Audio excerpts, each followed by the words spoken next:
Welcome to the Data Company Conference. I'm Jed. I'm the founder and CEO of Delphix. This is my favorite conference of the year, but I might be a little bit biased. Today we're going to talk about an important topic, overcoming the innovation deficit. There are a couple building blocks to the innovation deficit. First, Al Gore invented the internet. And that really broke the laws of business physics. Today you can reach billions of people all around the world at the speed of light with very little historical governance. Just look at TikTok over the last couple years. They've built a base of over 1 billion users. And today, if you could just create a catchy short-form video, you can reach 1 billion users on their platform as well. There's more, of course, than just the internet. Around the same time, Linus Torvalds released Linux, the open source operating system. And then a few years later, around the mid-2000s, they released Git, which made it easier for open source developers to share open source code with all the rest of the open source developers in the world. Around the same time, Amazon invented the cloud, Apple released the iPhone, and Google soon followed suit with Android. These are all platforms that eventually could support billions of people around the world. And then fast forward today. Today, the most advanced software, AI, machine learning, deep learning, these are all technologies that are available by the drip in the cloud. So today, if you want to build up an application or platform that can reach and support billions of users, you don't need to buy football fields of servers and infrastructure. You can just get what you need by the drip in Amazon or any of the other public clouds. And as a result, if you want to use the world's most advanced technology, you can also just use it in one of these public clouds. And you don't have to code software that's already been coded for you, just leverage open source components. If you want to ship innovation that can change the world today, it requires less and less code, less and less real innovation, which is why I call it thin tech. These compound innovations make it easier and faster to disrupt industries than ever before. So what happens when you add compound innovation to the zero friction properties of the internet? Let's look at the last 2 decades. 20 years ago, if you look at the world's largest companies, only 1 in 5 companies was a technology company. A decade later, 2 out of 5 companies were technology companies. But today, if you look at the world's top 5 companies, the biggest companies in the S&P 500, they are all tech companies. And their valuations have ballooned by over 6x, from 1.3 trillion combined to over 8 trillion combined today, with companies like Apple worth more than $2 trillion by themselves. Something radical has happened. Something has really changed in this last decade. But the whole world has access to the internet and all of these compound innovations. So that's not explaining what the difference is. Why are traditional enterprises being dwarfed by tech giants? Why is there this radical asymmetry which is remapping the entire world and the global economy? First, it's not a level playing field. Traditional enterprises are actually at a disadvantage. They bear the burden of fiscal responsibility. Every quarter, they have earnings reports that they have to deliver against. And so they have to balance investments in R&D with fiscal responsibility. Second, traditional enterprises have built their businesses and all of their differentiation over several decades. And that includes the systems that support them. Many of the Fortune 100 outside of the tech companies still are powered by mainframes. So they never really shed the past. It's like a big multi-generational Thanksgiving dinner where you have great-great-great-grandparents arguing with millennials and never quite communicating. And it just goes on forever.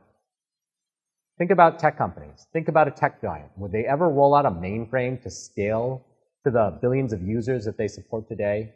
They would never use a mainframe. Tech companies move so fast that regulators and regulations are forever playing catch-up. They leak our information everywhere as they drive these terrific ad revenue sales that just keep growing and growing. When the regulators do catch up, and you have GDPR and CCPA and all these data privacy acts that are passed around different regions in the world, who really pays the price? The tech companies can throw their legions of developers and very nimbly address these compliance issues. But it's the enterprises of the world, the sober companies marching to quarterly earnings reports that really have to slow down, that really have to be mindful of how they meet these compliance regulations, and it taxes them at a disproportionate rate. At Delphix, we work with a lot of enterprises around the world on critical digital transformation programs.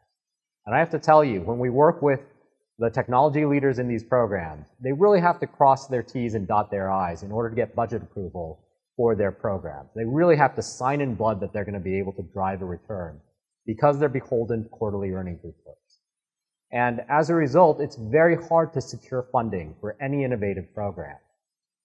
Just think, how hard is it for you to secure $1 billion for your innovation program in the company that you work at?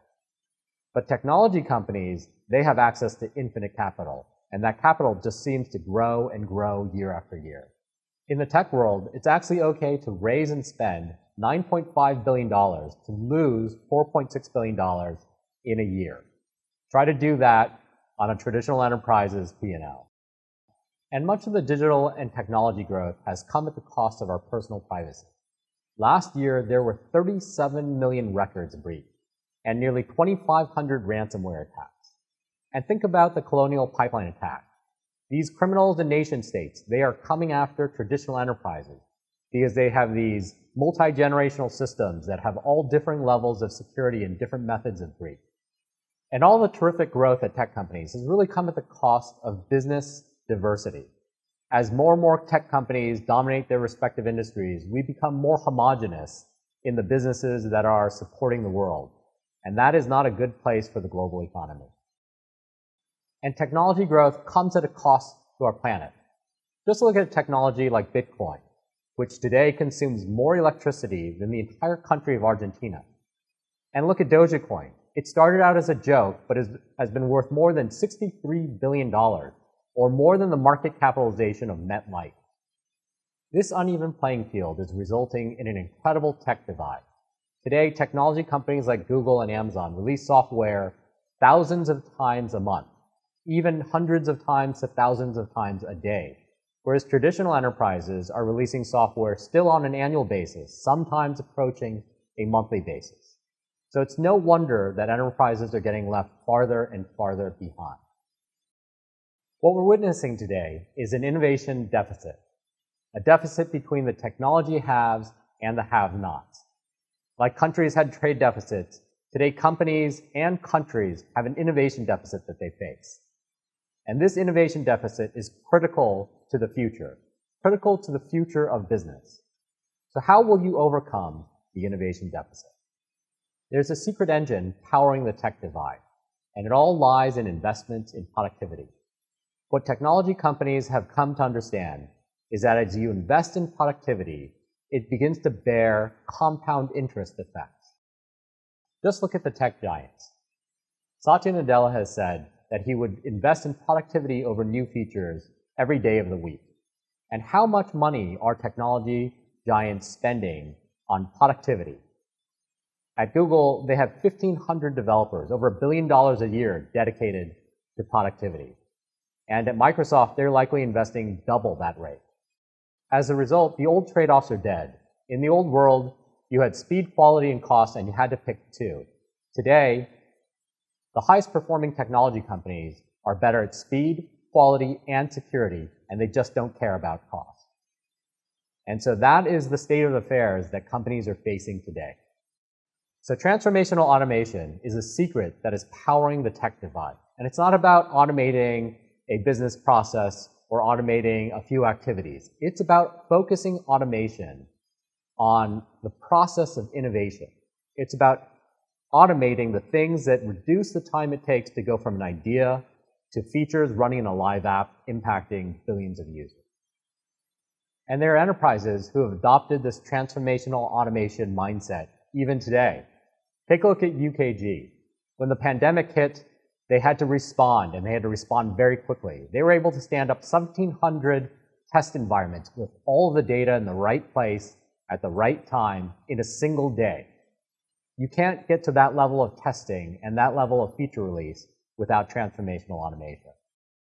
Or look at Choice Hotels, an 80-year-old company. But today, they have a digital franchise and rewards model. And they fuel all the changes that they make using continuous compliance. They've automated the process of maintaining data compliance as they ship new releases of their software that impacts all of their users and all of their hotels. And let's take a look at BNP Paribas. At BNP Paribas, they realized that the bank of the future is a digital bank. they also understand that AI is really the future of innovation. With AI, you can actually turn data into software. You feed data into machine learning programs and out yield software that you can implement in your production application. And so what they've done at BNP Paribas is they've actually gone ahead and built an internal product that they call AI as a service. They've built these on Delphix APIs, and they are now able to deliver AI as a service. It's transformational automation focused on the process of turning data into machine learning models, which can impact their production applications. All three of these last examples illustrate an important point, which is that data is the last automation frontier. Over the last few decades, everything else has been automated. The code, the servers, the storage, the networks, everything can be driven by APIs in the public cloud or in private cloud. But data is complex, growing, and risky, and it's deeply entangled with enterprise applications. So if you're really looking for transformational automation that can yield differentiation, you want to focus on the last frontier, and that's data. Now, if you look at the data about data, there will be more data created in the next 3 years than the entire history of mankind. And if we see the attendant increase in the power and carbon footprint that data commands, we're all in a world of trouble. So we all need to learn the lessons from tech, but we need to learn those lessons and we need to do it better. We need to do it in a way that is sustainable for our planet. And green data is the key to environmental sustainability.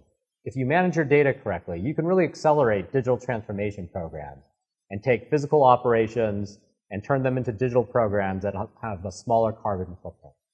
Also, if you manage data, you can migrate much faster to public clouds, where the total utilization is much higher of the compute systems involved and can reduce the overall carbon impact by as much as 90%. Finally, if you use data and you're able to spin up and spin down environments, you can reduce your cloud bills and the power and cooling footprint and carbon impact. And you can also consolidate data. So you can take these massive sprawling data footprints and consolidate them, often by 10x, which can reduce carbon impact by another 90%. Of course, when it comes to data, we have to think about sustainable governance. And that means continuously protecting personal data privacy. We also need to be mindful of how do we protect ourselves against breaches and from attacks like ransomware. In the end, if businesses around the world embrace transformational automation and green data, we can innovate at speed, we can maintain a diverse economy, and we can do better than just the tech companies. And one more thing. To do our part in building a better world, today I'm proud to announce that Delphix will be joining the 1% Pledge, pioneered by companies like Salesforce and Atlassian. As part of the 1% Pledge, we're hosting a sustainability hackathon. That hackathon will go on from today till June 14th, and you can see the link here. Please share it widely.